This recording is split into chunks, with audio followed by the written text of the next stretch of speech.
Pipe test. Pipe test का नाम हम सभी ने सुना है, लेकिन यह टेस्ट कब करानी चाहिए, किसने करानी चाहिए, क्यों कराना चाहिए, यह सभी लोगों को पता नहीं होता है। तो आइए आज हम इस विषय पर चर्चा करते हैं। पैप टेस्ट को ही हम पैप स्मेयर टेस्ट भी कहते हैं। पैप का पूरा नाम पैपिनी कोल्यूस टेस्ट है। यह नाम एक फिजिशियन डॉक्टर गॉर्जियस पैपिनी कोल्यू के नाम के आधार पर रखा गया था, क्योंकि इस टेस्ट की खोज उन्होंने ही की थी। पैप टेस्ट यह एक रूटीन स्क्रीनिंग टेस्ट है, जिसका मुख्य उद्देश्य है कि स्त्रियों के सर्विक्स में कैंसरस या प्री कैंसरस सेल की ग्रोथ का पता समय पर लगाया जा सके।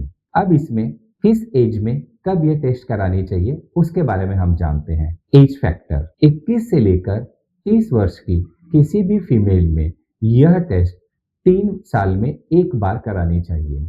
वैसे ही 30 से 65 साल की स्त्री में यह टेस्ट 5 साल में एक बार करानी चाहिए। यह टेस्ट से हमें किस किस बीमारियों के बारे में पता चलता है उसके बारे में जानते हैं, अर्थात डिटेक्शन। यह टेस्ट हमें कुछ विशेष डिसीज के बारे में जानकारी देती है, जैसे कि cervix cancer, potential pre cancerous cell in cervix अर्थात dysplasia, HPV, human papilloma virus.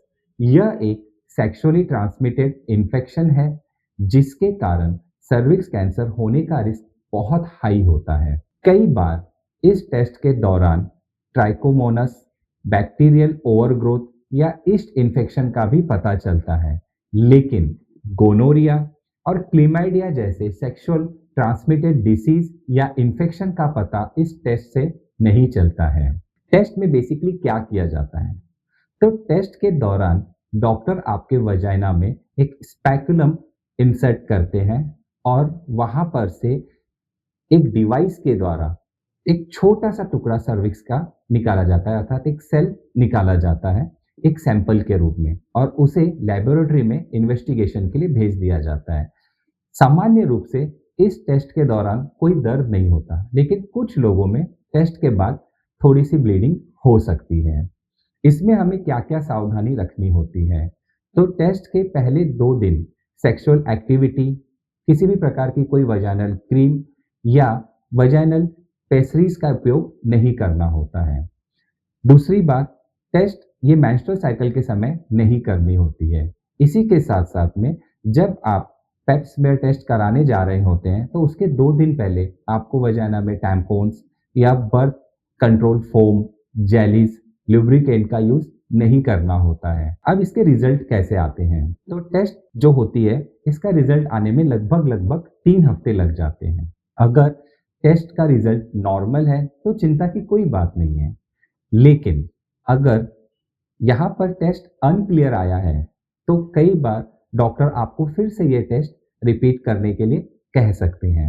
अगर रिजल्ट एबनॉर्मल आया है तो आगे और जांच करने के लिए भेजा जा सकता है, ताकि यह पता लगाया जा सके कि सेल जो है इसमें लो ग्रेड है या हाई ग्रेड है, अर्थात इसमें जो कैंसरस इन्फेक्शन हुआ है या जो डिसीज हुआ है ये कम है या ज़्यादा है।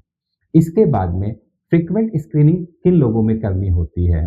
तो कुछ स्पेशल कंडीशन में आपको यह टेस्ट बार बार कराना पड़ सकता है, जैसे कि अगर आप HIV इन्फेक्टेड हैं, या आपकी इम्यूनिटी बहुत कम हो गई है, या आपको कीमोथेरेपी शुरू है।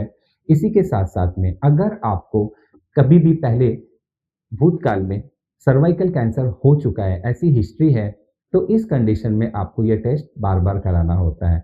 एक और कंडीशन है जिसमें आपको यह टेस्ट फिर से कराना पड़ सकता है, जैसे कि अगर पैप टेस्ट का रिजल्ट इरेगुलर आता है तो इसमें डॉक्टर आपको फिर से टेस्ट करने के लिए कह सकते हैं। अंत में कुछ चीज़ें और आपको जानना जरूरी है। पैप टेस्ट यह आपकी age, health history, post cervix cancer history, HPV test positive आदि पर डिपेंड करती है। इसलिए एक्सपर्ट डॉक्टर से कंसल्ट किए बिना या उनके सुपरविजन के बिना ये जांच कराना उचित नहीं होता है। धन्यवाद।